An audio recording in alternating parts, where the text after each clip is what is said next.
అండి, అందరికీ నమస్తే. టీసీఎస్ నాసిక్లో జరిగిన ఈ సంఘటన అయితే ప్రజెంట్ వచ్చేసి చాలామంది మాట్లాడుకుంటున్నారు.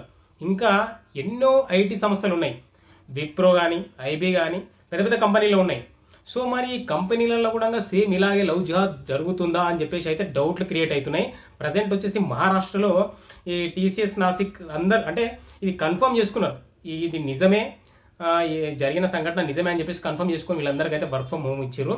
సో చూడాలి మరి ఇంకెన్ని సంస్థలు ఉన్నాయి, ఇంకా ఎన్ని సెక్టార్స్లో ఇలాంటి జిహాదిగాలు ఉన్నారు అని చెప్పేసి అయితే డౌట్లు అయితే చాలామందికి వస్తున్నాయి. మీ పిల్లలకి మీరు ధర్మం గురించి నేర్పించకపోతే వేరే వాళ్ళు అధర్మం గురించి నేర్పిస్తారు మీ పిల్లలకి, ఇది మాత్రం కన్ఫర్మ్.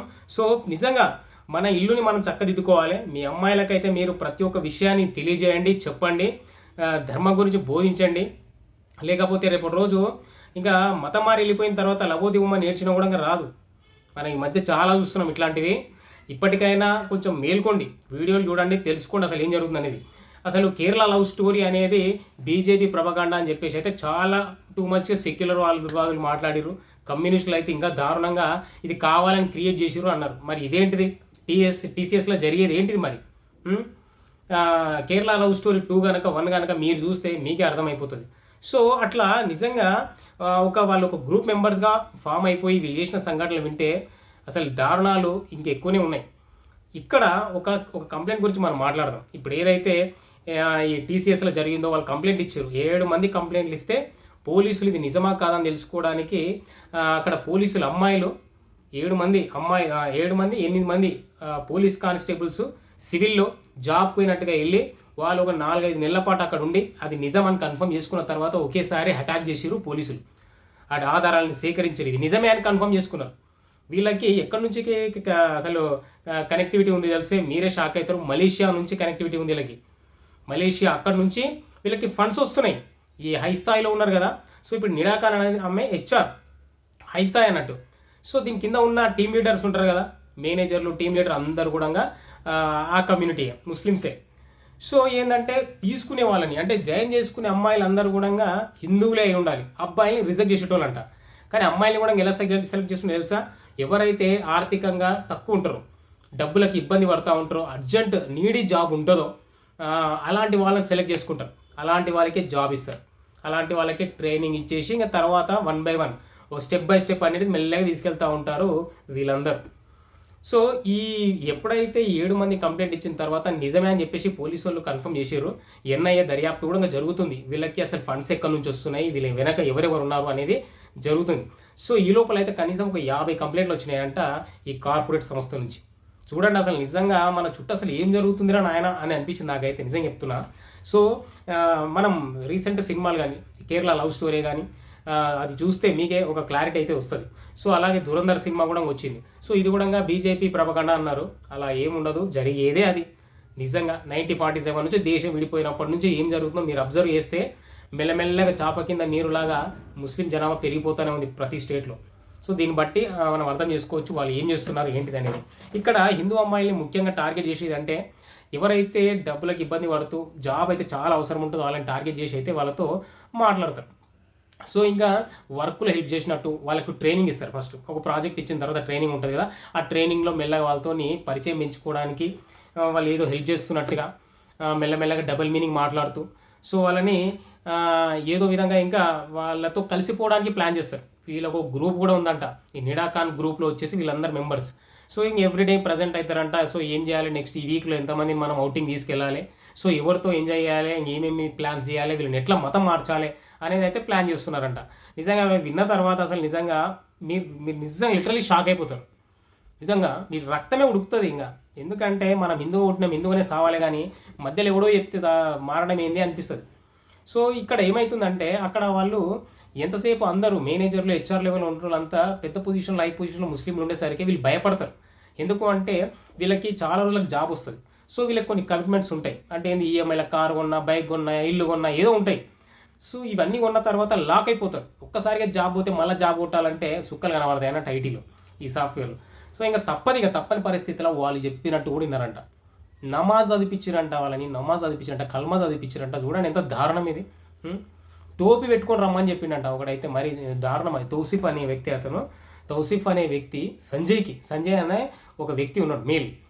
పేరు మార్చినాం ఇక్కడ. సో అదేదో గుర్తుపెట్టుకోండి. అతనికి నువ్వు క్యాబ్ పెట్టుకొని రావాలి, లేకపోతే నీకు ప్రమోషన్ అనేది వీళ్ళకి ఏంటంటే ప్రతి హైక్స్ అనేవి ఉంటాయి ఎవ్రీ ఇయర్. మళ్ళీ అది ఉంటుందా ఉండదా అని చెప్పి బెదిరించేటోళ్ళంట. అట్లా అమ్మాయిని కూడా ఎంత ఇబ్బంది పెట్టుంటారు అర్థం చేసుకోండి, ఎంత ఇబ్బంది పెట్టుంటారు. సో ఆ టైంలో అయితే వాళ్ళ ఇంటికి బర్త్డే పార్టీకి టూపీ పెట్టుకొని పోయినట్ట ముస్లిం వాళ్ళలాగా. వీడు కూడా నిజంగా ఇంతవరకు ఉండాలా అంటే వీళ్ళు ఏంది, ఎంతసేపు కార్పొరేట్ లెవెల్ వెళ్ళాలి, మనం డబ్బులు సంపాదించుకోవాలి, మనం మంచిగా ఉన్నామా అనుకుంటున్నాం. కానీ వీళ్ళ ధర్మాన్ని తాకట్టు పెడుతున్నారని అర్థమవుతలే. ఈ అమ్మాయిలు ఏంటంటే మరీ దారుణంగా తయారవుతారు. వీళ్ళకి ధర్మం గురించి తెలియదు.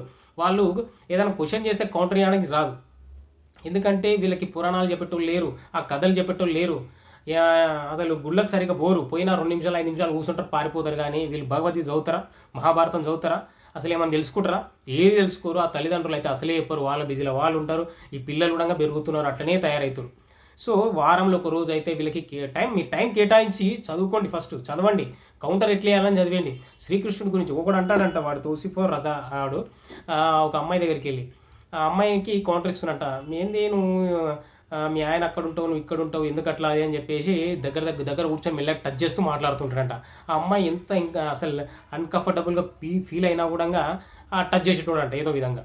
సో అప్పుడు మెల్లగా తీస్తున్నానంట, నువ్వు నమాజ్కి రావచ్చు కదా, ఇక్కడ నువ్వు బురకా వేసుకోవచ్చు కదా, నువ్వు ఎందుకు ఇట్లా వస్తావు, నువ్వు హిందూ అమ్మాయిలాగా ఎందుకు వస్తావు, బొట్టు తీసేయచ్చు కదా అంటాడంట వాడు. ఎందుకంటే ఈయన క్వశ్చన్ చేసి రేజ్ అయ్యి గొడవ పెట్టుకుందామా అంటే జాబ్ అవుతుంది. ఎందుకంటే టీమ్ లీడర్తో గొడవపడిందని ఒక మెయిల్ పెట్టేస్తే అక్కడ నుంచి ఆ టీసీఎస్ వాడు జాబే తీసేస్తాడు.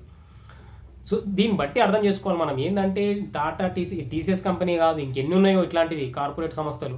ఇట్లాంటి వాటిలల్లో ఇలాంటి వాళ్ళు ఎక్కడన్నా కనబడినా, ఇలాంటిది ఒక గ్రూప్ లాగా తయారైపోయి మిమ్మల్ని కౌంటర్ చేస్తున్నట్టు ఏమైనా జరిగినా కూడా బజరంగ్ దళ్, విహెచ్పి, ఆర్ఎస్ చాలామంది ఉన్నారు. సో బయటకి మాత్రం మీరు ధైర్యంగా వచ్చేసి పోలీస్ కంప్లైంట్ ఇవ్వాలి. అంతేగాని చూస్తూ భరిస్తూ ఉండకండి, ముఖ్యంగా అమ్మాయిలు. ఎందుకంటే వాడు ఏదో చెప్పిండని చెప్పేసి వాడితో మీరు ఇష్టం వచ్చినట్టుగా మిమ్మల్ని వాడు వాడుకున్న తర్వాత ఆ ఫోటోలు వీడియోలు తీసుకొని మిమ్మల్ని ఇంకా భయపట్టిస్తాడు, ఇంకా బెదిరిస్తాడు. దాంతో ఇంకా చచ్చిన వాళ్ళతో సమానం. ఇంకా మీరు ధైర్యంగా బయటకు రండి, కంప్లైంట్ చేయండి. ఇక్కడ ఏం జరిగినా సరే. ఈ కార్పొరేట్ సంస్థలు ఇప్పుడు ఏంటంటే మొత్తం కార్పొరేట్ రేంజ్లో జరుగుతుంది ఇది. ఎందుకంటే ముఖ్యంగా వాళ్ళకి ఏంది, ఈ కార్పొరేట్ రేంజ్లో ఉన్న అమ్మాయిలు ఏంటంటే మొత్తం మిడిల్ క్లాస్ నుంచి వెళ్ళేటోళ్ళు, బాగా చదువుకొని మంచి జాబ్ చేయాలి, తల్లిదండ్రులు మంచిగా చూసుకోవాలని పోయేటోళ్ళు కదా. సో వీళ్ళు ఏంటంటే ధర్మం గురించి కానీ వీటి రామాయణ, మహాభారతం, భగవద్గీత లాంటి గురించి అసలు అంత చదవరు, తెలుసుకోరు. ఎవరైనా అడిగినా కూడా మనకెందుకులే అనుకుంటారు, మనది కాదులే అనుకుంటారు. సో మీరే బలిపశువు అయిపోతారు వాళ్ళ చేతుల్లో. మీకు తెలియకుండానే మీతో కల్మ చదివిస్తారు, బురకా అయిపిస్తారు. పొరపాటున ఇంకా వీళ్ళని ఇంకా వాళ్ళని నమ్మి వాళ్ళని పెళ్లి చేసుకుంటే ఇంకా 3 పిల్లలు అవుతారు. తర్వాత వాడు మళ్ళీ జంపింగ్ ఏమి ఉండదు అక్కడ. సో ఇంకా మళ్ళీ ముస్లింలానే బతుకుతావు నువ్వు. సో ఇదే జరుగుతుంది చాలా వరకు. ఈ టీసీఎస్ నాసిక్ల సంఘటన జరిగిన తర్వాత అక్కడ బీజేపీలు పోయి కూడా దాని మీద దాడి చేసిరు. ప్రజెంట్ అయితే అక్కడ ఏమంటాం ఎంప్లాయీస్కి మొత్తం వర్క్ ఫ్రమ్ హోమ్ అయిపోయారంట. మరి ఇంకా నెక్స్ట్ హైదరాబాదు, బెంగళూరు ఇంకెన్నో ఉన్నాయి. సో చూడండి, ఎక్కడ చూసినా కూడా అంటే ఇంతకుముందు ఏంటంటే డౌన్లో జరిగేది, ఇప్పుడు మాత్రం హై లెవెల్లో జరుగుతుంది. వీళ్ళు హై పొజిషన్లో ఉన్నారు. సో మరి ఇంకా వాళ్ళు ఏమనుకుంటున్నారో అది చేస్తున్నారు. ఫండ్స్ వస్తున్నాయి వాళ్ళకి, ఎంతసేపు వాళ్ళది ఒకటే ఉంటుంది, భారతదేశాన్ని ముస్లిం దేశంగా మార్చడమే వాళ్ళ ఎజెండా. మన దురంధర్ల సినిమా చూసినా కూడా మీకు ఇదే అర్థమవుతుంది. దురంధర్ సినిమా దాంట్లో ఎత్తరన్నట్టు, ఎట్టి పరిస్థితుల్లో మేము వదలము అని చెప్పి బాంబు దాడులు అవన్నీ ఎక్కడి నుంచి జరుగుతున్నాయి, మరి వాళ్ళ నుంచే 100%. వాళ్ళు ఏంటంటే మన ఎకానమీని దెబ్బ కొట్టాలి అనేది ఉంటుంది వాళ్ళ మైండ్లో. ఎంతసేపు అదే రన్ అవుతూ ఉంటుంది. ఏదో విధంగా ఇక్కడ ఉంటుంది, మతం మార్చాలని ఉంటుంది. ఆల్రెడీ హిందువులను అయితే క్రిస్టియనోడు తగిలిండు. క్రిస్టియనుడు దారుణంగా అవి చెప్పి మాయామంత్రాలు చేసేసి అమాయకులను మార్చుకుంటూ వెళ్ళిపోతూ ఉన్నారు. వీళ్ళైతే ఇంకా దారుణమే ఉంటుంది. సో మీరేమనుకుంటారో కామెంట్ చేయండి. మీ పిల్లలకు మాత్రం నిజంగా చెప్తున్నా, ధర్మం గురించి బోధించండి. శ్రీకృష్ణుడు వాడు అంటాడంటే ఒకటి దాంట్లో 7 మంది నెంబర్స్లో కూడా వాడు మీ శ్రీకృష్ణుడు వచ్చేసి అమ్మాయిల పిచ్చోడు అని చెప్పేసి అంటాడంట. వాడికి ఏం తెలుసు, అసలు చరిత్ర ఏం తెలుసు వాడికి? అసలు జరిగిన సంఘటనలు కానీ అంటే వీళ్ళకి అమ్మాయిలకు తెలియదు. ఫస్ట్ వీళ్ళు చదవలేరు. శ్రీకృష్ణుని అంతమంది గోపికలు ఎందుకు ఇష్టపడతారు, నిజంగా పెళ్లి చేసుకున్నా లేదా అసలు అనేది తెలియదు. కౌంటర్ అయ్యడానికి రాదు వీళ్ళకి. వాడు సింపుల్గా అనేస్తాడు ఇట్లా. సో అది నిజమేనేమో వాళ్ళు నమ్మి మతం మారుతారు. సో మీరేమనుకుంటారో కామెంట్ చేయండి ఈ విషయం మీద. జై శ్రీరామ్, జై భారత్.